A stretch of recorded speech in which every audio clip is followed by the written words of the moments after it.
여러분 안녕하십니까? 2024년 제39주차 9월 23일에서 9월 29일 사이의 주간 정세 동향에 대해서 말씀드리겠습니다. 먼저 정치 분야입니다. 대통령 본인과 가족 문제로 국정 운영이 난맥상에 빠지고 통치 능력을 상실하고 있는 상황입니다. 더불어민주당 윤석열 대통령의 거부권, 이재명 대표의 사법 리스크와 양면 전쟁 중에 있습니다. 여야 정치, 윤석열 대통령과 이재명 대표의 막다른 골목 대치, 국회와 더불어민주당 독단의 오늘의 정치 모습입니다. 정치는 개인의 특권 의식 여부가 아니라 그가 속한 정당과 특권 세력과의 관계에서 판단해야 합니다. 장기표 씨의 죽음을 보고 드는 생각입니다. 결선 투표제 도입으로 유권자 선택권 보장하고 피선거권의 대표성을 확립해야 합니다.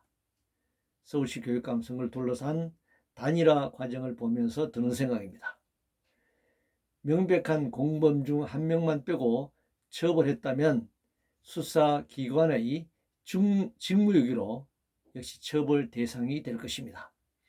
이재명 대표 공직선거법 위반 재판과 관련해서 법원이 정치권의 눈치 보기와 직무유기로 시간이 계속 길어지고 있습니다. 열악한 근무 조건에 처해 있는 군인들의 처우 개선이 국가안보와 국방력 제고에 기여할 것입니다.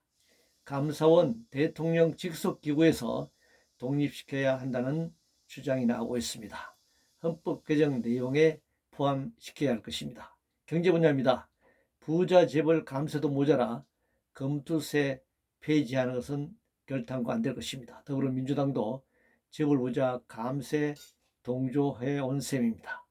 주가 상승이 경제 호황의 증거라는 사람이 많지만 말이 안 되는 생각이라는 미국의 노벨 경제학 수상 경제학자의 주장이 한국경제신문에 실렸네요.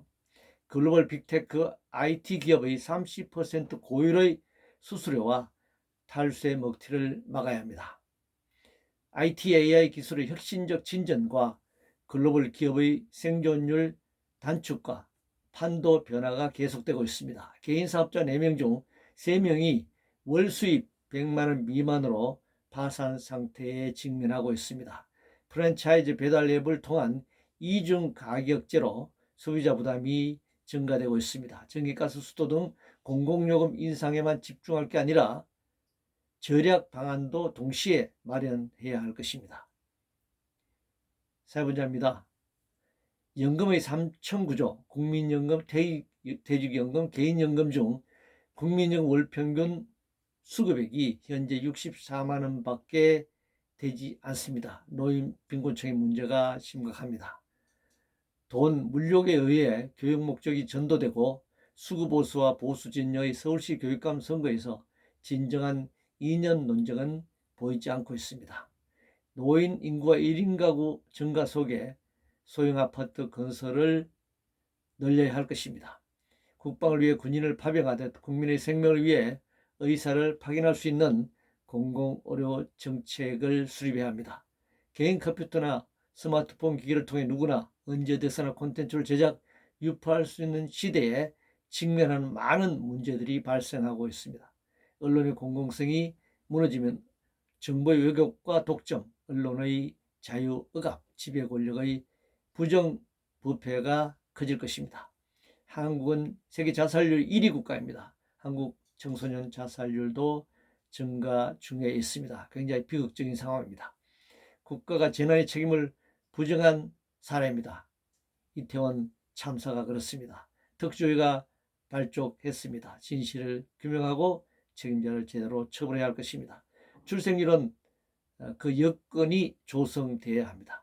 난민 요건을 완화하고 해병인과 베트민과 필리핀 한인 2세 중 원하는 경우 국적을 취득하게 하고 정착을 도와야 할 것입니다. 노동 분야입니다. 노란봉투법이 아니라 아이로 조약과 헌법을 위배한 노동학법 철폐라고 하는 분명한 입장을 견지해야 합니다. 산지방도 모자라 산재당한 노동자를 죽음으로 내모는 야만 국가의 모습입니다. 자본의 비용 절감, 이연국대화 위한 고용과 노동시간의 유연화가 필수적일 것입니다. 출산율을 결합시키는 것은 노동 착취를 감추려는 노동시장 유연화 이데올로기입니다. 자영업 과다와 파산은 재벌 대기업의 낮은 고용력과 장시간 노동, 노동자 서민의 소득 감소와 관련됩니다. 필리핀 출신 가스도미 이주 노동자 이탈불은 졸속 행정의 모습을 보고 있습니다. 생태환경 분야입니다. 대한민국 정부, 국회, 각 정당들은 자신들의 정치적 이해관계에 매몰되어 오직 표를 얻기 위한 공약만 남발한 채 기후위기가 임박해도 아주 태평성대입니다. 핵발전 역사에서 명백하게 증명된 인류의 지향인 방사능 위험을 수출까지 하면서 전도사 역할하는 윤석열 정권입니다. 중국이 일본 수산물 수입을 허용한다고 후쿠시마 핵오염 수에 포함되어 바다에 버려진 위험한 방사능 핵종이 결코 사라지지는 않을 것입니다. 국제 분야입니다. 남북 대화를 적극 열어서 쓰레기 풍선 문제를 해결을 해야 할 것입니다. 전쟁 중에도 대화와 협상은 진행됩니다. 핵무기 보유국 미, 러, 영프, 중국 외에는 원자력의 평화적 사용만 가능하다는 핵 확산 금지 조약은 아주 폭력적인 조약입니다. 71년 동안 한미 상호 방위 조약을 토대로 한미 간 불균등한 군사 동맹을 이어오고 있는데 여기에 더해 불균등한 경제 동맹까지 강요받고 있습니다. 일본 새로운 총리 이시바의 성향이 어떠냐라고 따지기 전에 한국 정부 역사 영토에 대한 일관된 원칙과 태도가 매우 중요하다고 생각합니다. 군사적으로 신냉전 체제에 있지만 경제 분야만이라도 한중 관계를 정상화하는 것이 매우 중요하다고 생각합니다. 이상으로 2024년 제39주차 주간 정세 동향에 대해서 말씀드렸습니다.